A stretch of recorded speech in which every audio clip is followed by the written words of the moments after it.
Hello, Bulldogs! Hey. Good to see you guys. How's everybody doing? Oh, y'all look good. You look good. Hey. How's everybody?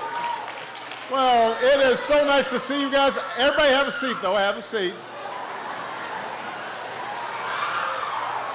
I know you've been waiting here a while. Good thing you all had your phones with you.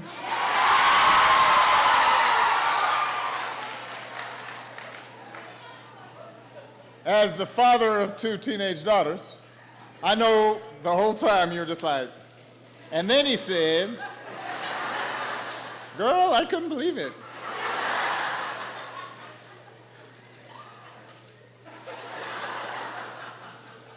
Anyway, it's so good to see you. Thank you. A couple of people I want to acknowledge. First of all, I want to thank our Secretary of Education, who has done outstanding work. John King is in the house.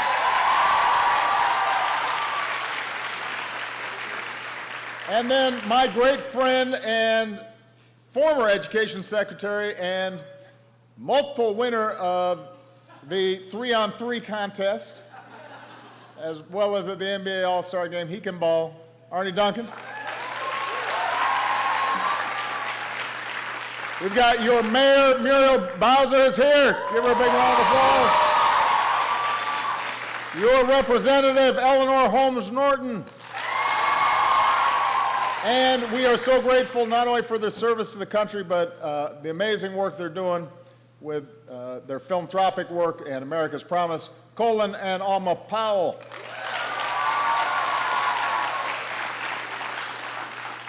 So by now you've settled into the new year, right? Adjusted to classes.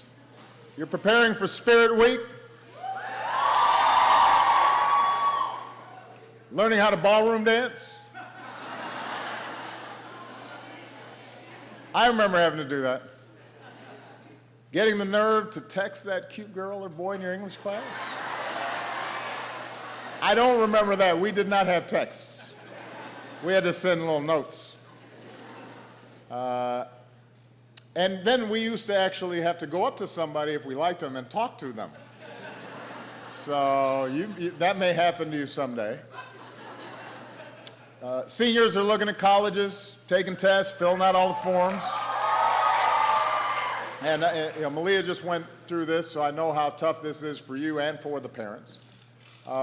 But as I'm winding down my presidency, I was so impressed with Banneker the last time I was here in 2011 that I wanted to come back.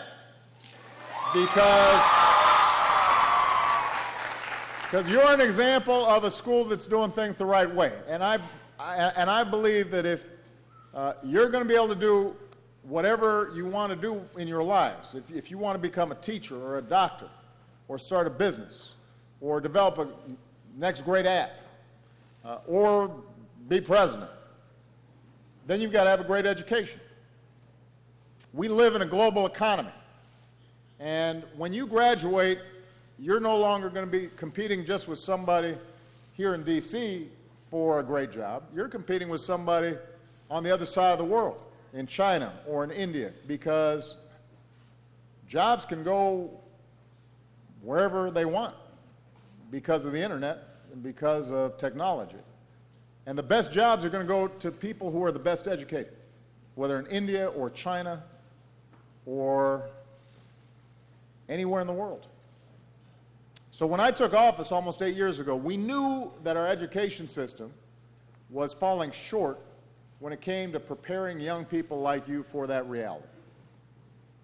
Our public schools had been the envy of the world, but the world caught up. And we started getting outpaced when it came to math and science education. And African American Latino students, in part because of the legacy of discrimination, too often lagged behind our white classmates. Something called the achievement gap, that by one estimate costs us hundreds of billions of dollars a year. And we were behind other developed countries when it came to the number of young people who were getting a higher education. So I said when I first came into office, by 2020, I want us to be number one again. I want us to be number one across the board. So we got to work, making real changes to improve the chances for all of our young people from the time they're born all the way through till they got a career. And the good news is that we've made real progress. So I just wanted to talk to you about the progress we've made, because you are the reason we've made progress, some outstanding young people all across the country. We recently learned that America's high school graduation rate went up to 83%, which is the highest on record. That's good news.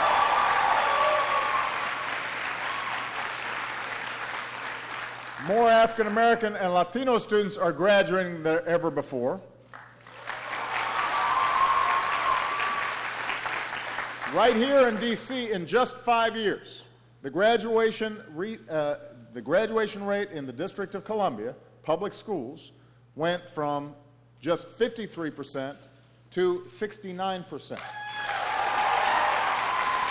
So D.C.'s graduation rates grew faster than any other place in the country this past year.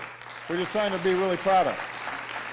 Now, of course, here at Banneker, you graduate 100% of your students.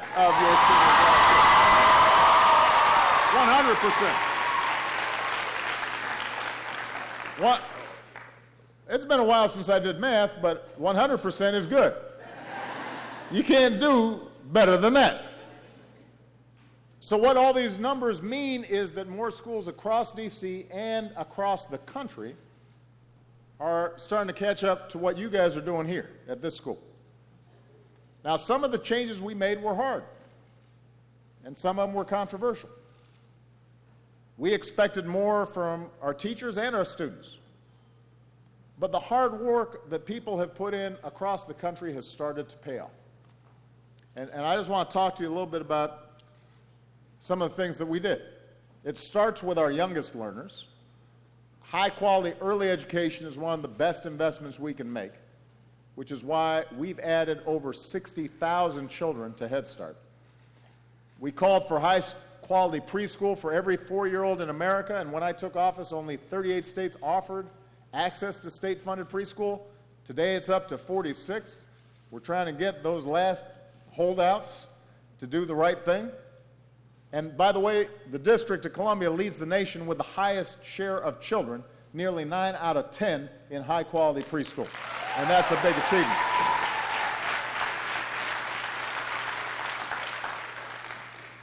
We launched then a competition called Race to the Top, which inspired states to set higher, better standards so that we could out-teach and out-compete other nations and make sure that we've got high expectations for our students. D.C. was one of the winners of this competition. It upgraded standards, upgraded curriculum, worked to help teachers build their skills, and that in part is why D.C.'s done so well. We realize that in today's world, when you all have a computer in your pocket and those phones, then you need to learn not just how to use a phone, you need to learn computer science. So we're working with private and philanthropic partners to bring high schools into the 21st century and give you a more personalized and real-world experience. We're bringing in high-speed internet into schools and libraries, reaching 20 million more students and helping teachers with digital learning. And coding isn't, by the way, just for boys in Silicon Valley, so we're investing more in getting girls and young women and young people of color and low-income students into science and engineering and technology and math.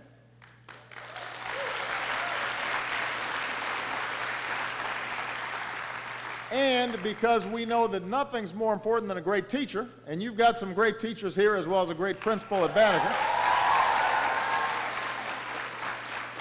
we have focused on preparing and developing and supporting and rewarding excellent educators.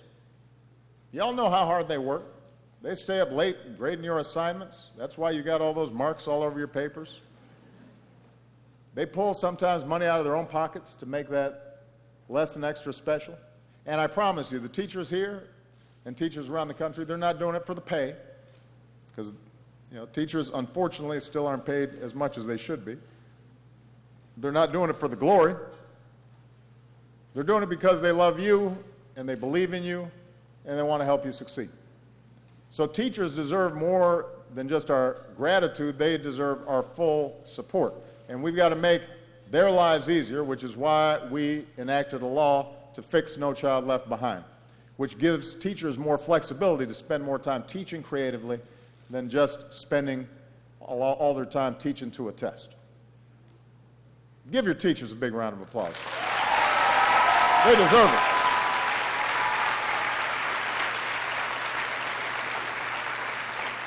So we've made real progress, but here's the thing, and I think all of you know this because you go to this great school. A high school education these days is not enough. By 2020, 2 out of 3 job openings require some form of higher education. Now that doesn't always mean a 4-year college degree, but it does mean whether it's a 4-year university or a community college or some sort of training program, you've got to get a little bit more than just what you're getting in high school.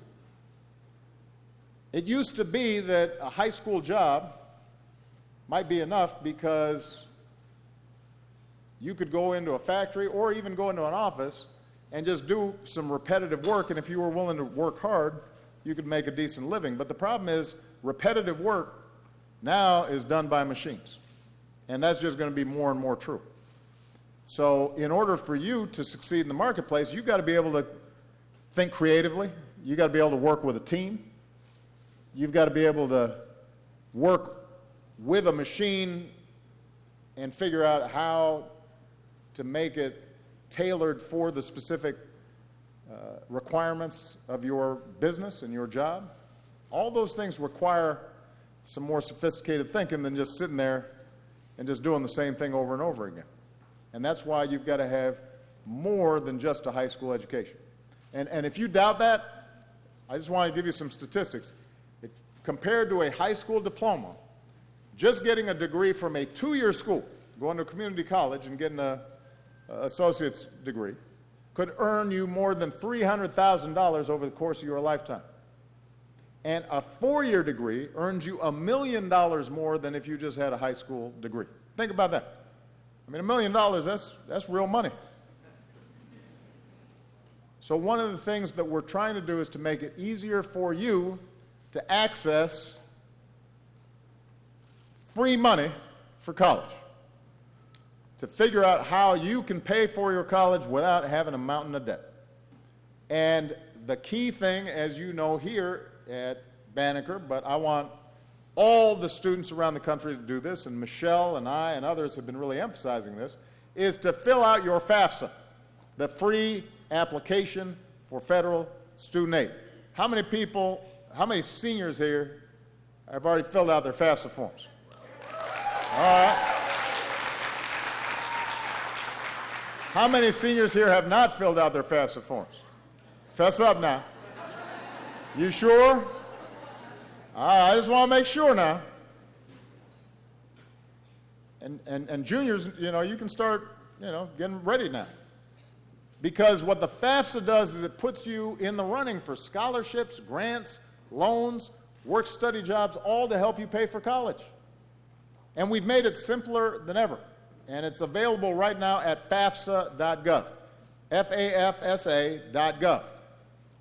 And since this is one of the most important investments of your life, next year's FAFSA is also going to direct you to something we created called our College Scorecard. Now, here's what this is. It gives you comprehensive information on every college in America. Now, some of you who have started applying for colleges, you know about these college rankings, right? It's like, oh, this is the best school. And some of that information is useful, some of it not so much.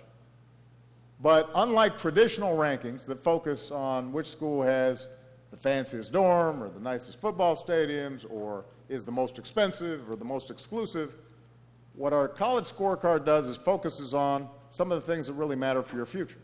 Things like how many students actually graduate from the school. Because it's not enough just to enroll in college, you've got to graduate from college. how much money do their alumni earn? What percentage of their students can pay back their loans?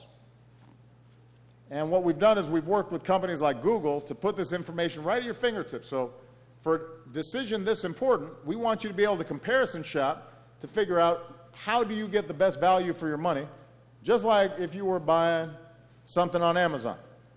Right? If you're buying a car or you're buying a phone or you're buying anything, especially if it's a pretty big purchase, you want to know ahead of time, is this legit? And what this does is makes you think about what your options are. Now, you've got some great counselors here. Obviously, you should work with them. But not every student may be going to a school like Banneker that has as many good counselors to think about their college education. And using this college scorecard is going to be helpful for them to do a little comparison shopping. Because you don't want to go to the school just because it's the closest one, and it turns out it's more expensive and doesn't do as good of a job as if you were willing to maybe travel someplace else, and it turns out that you could get the financial aid you need to go to a school that's more suited toward your needs, right? So we also reformed, by the way, the student loan system.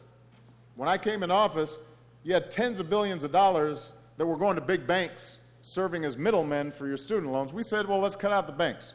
Let's give the money directly to the students so they can afford college, and we can make the loans cheaper, and we can expand Pell Grants. And now what we're trying to do is to push to make 2 years of community college free for every responsible student all across the country. All across the country.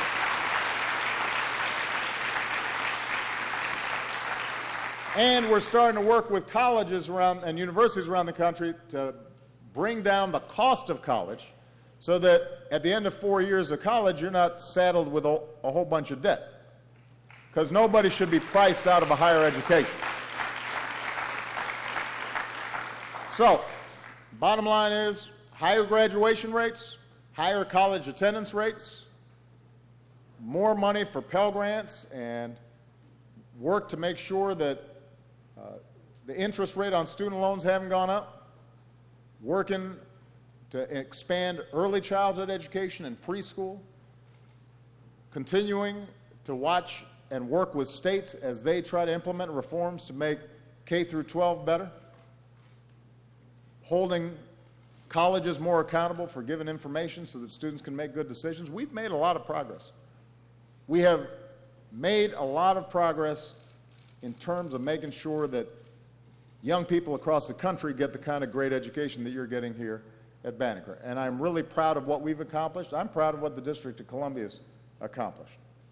But I just want to be honest with you, we've still got more work to do. So as I go, I'm giving you kind of a final report card transcript on what more we got to get done.